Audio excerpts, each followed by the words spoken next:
Letters of Swami Vivekananda, the new edition in 4 volumes. Letter number 574, addressed to Srimati Mrinalini Bose. Srimati Mrinalini Bose, that is Basu, was the daughter of Sri Sarveshwar Sinha, the Zamindar of Baro Jagulia village in Nadia district. She was a distant cousin and a disciple of Swamiji. Her husband, Beni Madhav Bose, embraced monastic life and left home. Since then, Mrinalini moved to her father's house with her little son. Care of Sri Priyanath Mukhopadhyay, Baidyanath Devghar, 3rd January 1899. Ma, your letter has raised some very serious questions. It is not possible to answer them satisfactorily in a short note. However, I am answering them as far as possible in brief. 1. Rishi, Muni or God. None has the power to enact social laws. A society, when challenged by the immediate need of the time, adopts some manners and customs on its own to protect itself. The rishis have only recorded those manners and customs.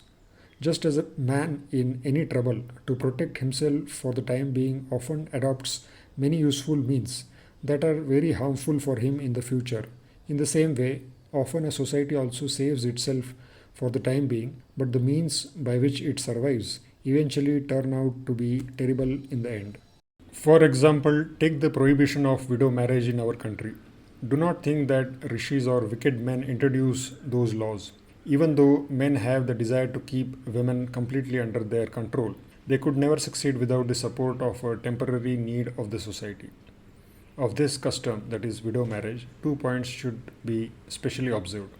A. Among the lower classes, widow marriages takes place. B. Among the higher classes, the number of women is greater than that of men.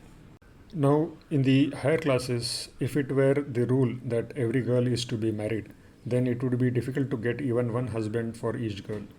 How could it be possible to have 2 or 3 for each widow? Therefore, the society has harmed one party. That is, it does not let one widow have another husband who once had one, because if it did, one maid would not get a husband. On the other hand, in those classes and communities where the number of women is less than that of men, the aforesaid impediment does not exist among them, and widow marriage takes place. Due to similar reasons, women outnumbering men, it is becoming more and more difficult for unmarried girls to get husbands in the West. Similar is the case with the caste system and other social customs. Therefore, if any such social custom has to be changed, then the necessity underlying the custom should be found out first, and by altering it, the said custom will die of itself. Otherwise, nothing fruitful will happen by either condemnation or praise. 2. Now the first point is this. Is it for the good of the public at large that social laws are formed or society is organized? Many say yes. Some, however, may say it is not so. They say that some men, having become relatively powerful, slowly bring all others under their control, and by trick, force, or cleverness fulfill their own desires. If this were true, then what is the meaning of the statement that there is danger in giving freedom to the ignorant? Again, what is then the meaning of freedom? Freedom does not mean not having any curb to the theft of wealth, yours or mine. But it is my natural right to be allowed to use my own body, intelligence, or wealth according to my will, without doing any harm to others, and that all the members of the society should have equal opportunity to acquire wealth, education, or knowledge. The second point is this: those who say that if the ignorant and the poor be given freedom, that is, full rights to them on their body, wealth, etc., and if their children are given the same opportunity to better their condition and acquire knowledge as those given to the rich and the high ranking officers, then they will become undisciplined. Do they say this for the good of society or being blinded by their selfishness? In England too I have heard this. If the lower classes get education, who will serve us? For the luxury of a handful of the rich, let millions of men and women remain submerged in the darkness of ignorance and in the hell of poverty. For if they get wealth and acquire education, society will become disorderly. Who constitutes society? Those millions of poor and ignorant people, or you, I, and a few others of the upper class? Again, even if that latter be true, Even then, what vanity do you and I have that we lead all others? Are we all knowing? Uddhared Atmana Atmanam. Footnote Gita 6.5. One should raise the self by the self. Let each one work out one's own salvation.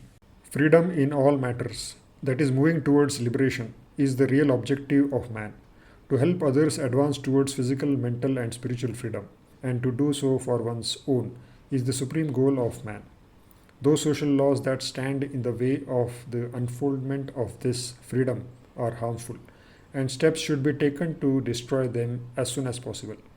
Those laws by which entire human beings advance on the path to freedom should be encouraged. 3. That in this life, why we feel a deep love at the first sight towards a particular person who, even though may not be endowed with extraordinary qualities, is explained by the thinkers of our country as due to associations in our previous births. 4. Your question regarding willpower is very beautiful, and that is a subject to understand. The essence of all religions is the annihilation of desires. Therefore, that means annihilation of the will as well. For a desire is only another name of a particular wish or will. Then why and what for is this world? Again, why are these manifestations of the will or wishes? Some religions hold that the evil will or wishes should be destroyed and not the good ones. The denial of desire in this life would be compensated by enjoyments in the afterlife. These answers, of course, do not satisfy the scholars. The Buddhists, on the other hand, say that desire is the cause of suffering, so its annihilation is the right choice. But like killing a man in the effort to kill the mosquito on the cheek, the Buddhist thought means annihilating self in order to annihilate suffering. The conclusion is what we call will or wish is a lower modification of something much higher. Desirelessness means the disappearance of the lower modification in the form of willpower and the attainment of a higher state. That state is beyond the range of mind and intellect. But though the look of the gold mohar is quite different from that of the rupee and the paise, yet as we know for certain that the gold mohar is more valuable than either, similarly that higher state, mukti or nirvana, call it what you like, though out of the reach of the mind and intellect, is greater than the will and all other powers. Though that is not power, but power is its lower modification. Therefore, it is higher. Even though that is not will, will is its lower modification. Hence, that state is higher. Now understand this, that the result of the proper control of the willpower, first with motive for an object and then without motive, is that the willpower will attain a much higher state. 5. At first, the form of the Guru is to be meditated upon by the disciple. Then it is to be merged in the Ishta, that is chosen deity. By Ishta is meant here the object of love and devotion. It is very difficult to superimpose Ishwaratva, that is godliness, on man. But one is sure to succeed by repeated efforts. He, that is God, is in every man, whether he knows it or not. Your devotion is bound to call up the divinity in him. Satata Kalyana Kangshi, that is ever your well-wisher, Vivekananda. There is a footnote given at the end of the letter. On 2nd January 1899, Monday, the mutt was shifted from Nilambar Babu's garden house to its permanent abode at Belur, known as Belur Mutt. Since the consecration of the newly acquired land at Belur on the Ganga on 9th December 1898, several monks had been living on the new mutt grounds. The development of the plot of land began in April 1898 with the levelling of the uneven grounds, which had ponds, hollows, and bushes scattered throughout, under the supervision of Brahmachari Hariprasanna, later Swami Vivekananda. Although the work was carried out with great urgency, it was not completed until early 1899. Alterations and additions to the existing old single-story building were carried out. An entire upper story with a veranda facing the Ganga was constructed, along with a new building that housed the shrine of Sri Ramakrishna on the first floor and the monks' dining hall and living quarters on the ground floor. Source: The Mutt Diary, Belur Mutt Archives. Footnote ends. Om Tat Sat.